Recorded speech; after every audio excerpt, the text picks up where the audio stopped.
क्या कभी आपने सोचा है कि हमारी दुनिया में दिन रात कैसे होता है और कैसे हर 3-4 महीनों बाद मौसम बदल जाता है?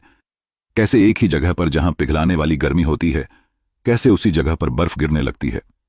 तो आइए हमारे साथ करते हैं इस राज का पर्दाफाश और जानते हैं कि कैसे यह सब होता है। तो सबसे पहले बात शुरू करते हैं दिन और रात से, कि कैसे हमारी पृथ्वी पर यह प्रक्रिया होती है। इस प्रक्रिया के पीछे कोई बहुत विशाल रॉकेट साइंस तो नहीं है, परंतु एक बहुत छोटा सा कॉन्सेप्ट है। इस प्रक्रिया को समझने के लिए आप समझिए कि आप एक लाइट की तरफ मुंह करके बैठे हैं। आपको प्रतीत होगा कि लाइट सीधा आपके मुंह पर आ रही है, परंतु आपके सर के पिछले हिस्से पर कोई भी लाइट नहीं पहुंच पा रही। क्या आप कुछ समझे? जी हां, आप बिल्कुल ठीक सोच रहे हैं। आपके फेस पर दिन है और आपके सर के पीछे रात। बिल्कुल ऐसा ही कुछ हमारे ब्रह्मांड में भी चल रहा है।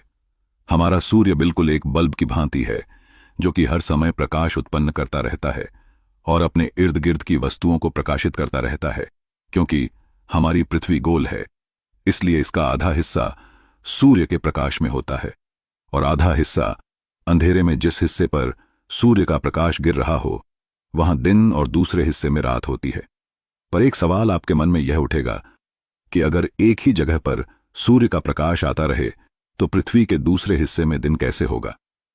तो इसका जवाब बहुत ही सरल है।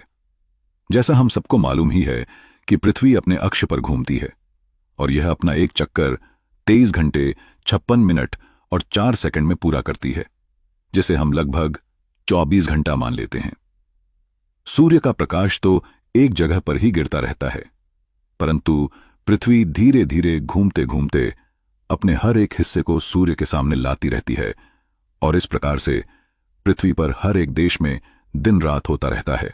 जैसे कि भारत और अमेरिका दोनों देश एक दूसरे के पीछे हैं, तो जब भारत में दिन होगा तो अमेरिका में रात होगी, और जब अमेरिका में दिन होगा तो भारत में रात होगी, तथा यह प्रक्रिया हमेशा ऐसे ही चलती रहती है, क्योंकि पृथ्वी अपना एक घूर्णन 24 घंटे में पूरा करती है। इसलिए हमारा एक दिन 24 घंटे का होता है, जिसमें से 12 घंटे दिन और 12 घंटे रात होती है ना? समझने में बहुत ही आसान। तो आइए आगे समझते हैं कि धरती पर मौसम कैसे बदलते हैं।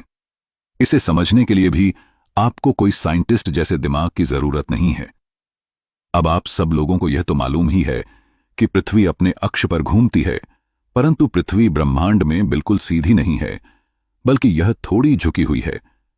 कहने का मतलब यह है कि पृथ्वी अपने जिस अक्ष पर घूम रही है वह अक्ष 20.5 डिग्री झुका हुआ है, जिससे कि पृथ्वी पर विभिन्न प्रकार के मौसम बनते हैं।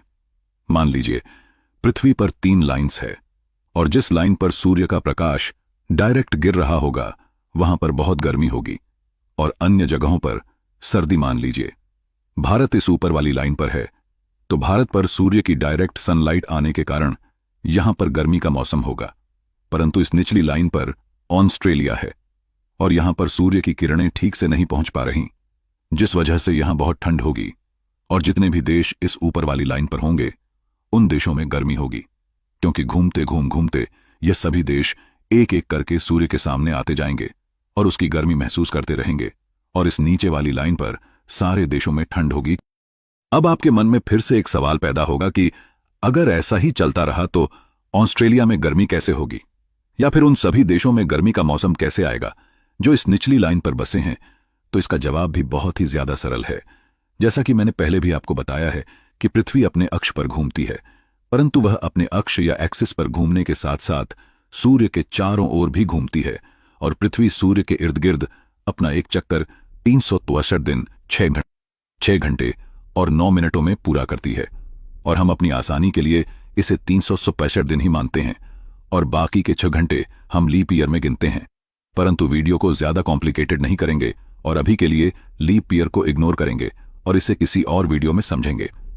जब पृथ्वी सूर्य का चक्कर लगाते लगाते इसके दूसरी तरफ आ जाती है तो यह नीचे वाली लाइन सूर्य के बिल्कुल सामने आ जाती है और ऊपर वाली लाइन सूर्य की डायरेक्ट किरणों से दूर चली जाती है, जिससे होता यह है कि अब नीचे वाली लाइन पर जो देश होंगे उन पर सूर्य का सीधा प्रकाश आएगा और यहां पर गर्मियां आ जाएंगी और दूसरी लाइन में बसे देशों में सर्दी आ जाएगी।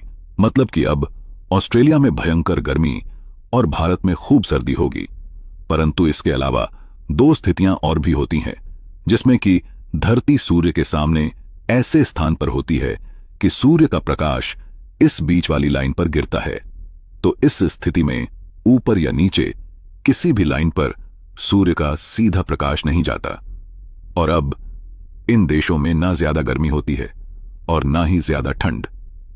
इन मौसमों को हम ऑटम और स्प्रिंग बोलते हैं और हिंदी में शरद ऋतु तथा वसंत।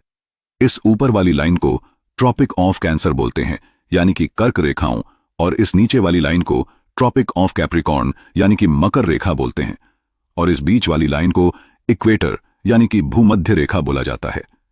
जब सूर्य का प्रकाश कर्क रेखा पर सीधा गिरता है तो उसे समर सोलिस्टा बोलते हैं और यह दिन 21 जून को होता है।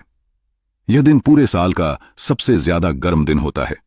और इसके विपरीत जब सूर्य का निशाना मकर रेखा पर होता है तो उसे विंटर सोल्स्टाइस नाम से जाना जाता है। यह दिन साल का सबसे ठंडा दिन होता है और 22 दिसंबर को यह दिन हमारे कैलेंडर में शामिल किया गया है।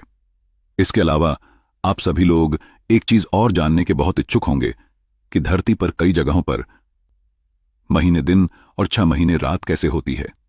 तो आइए आपको यह चीज भी समझा देते हैं। पृथ्वी के झुके होने के कारण जब सूर्य का प्रकाश कर्क रेखा पर गिरता है तो आप नोटिस कीजिए, नॉर्थ पोल में कभी अंधेरा होता ही नहीं है क्योंकि पृथ्वी झुकी हुई है।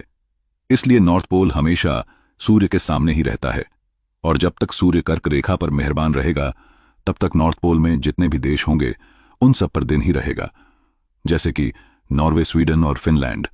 और इसके विपरीत साउथ पोल तक सूर्य का प्रकाश नहीं पहुंच पाता, इसलिए वहां छाया और वहां पर तभी दिन होगा जब मकर रेखा सूर्य के सामने आएगी। मैं आशा करता हूं कि आप लोगों को इस वीडियो के माध्यम से हमारी पृथ्वी पर होने वाले दिन रात और मौसम के बारे में अच्छे से जानकारी मिल गई होगी। अगर आपको वीडियो पसंद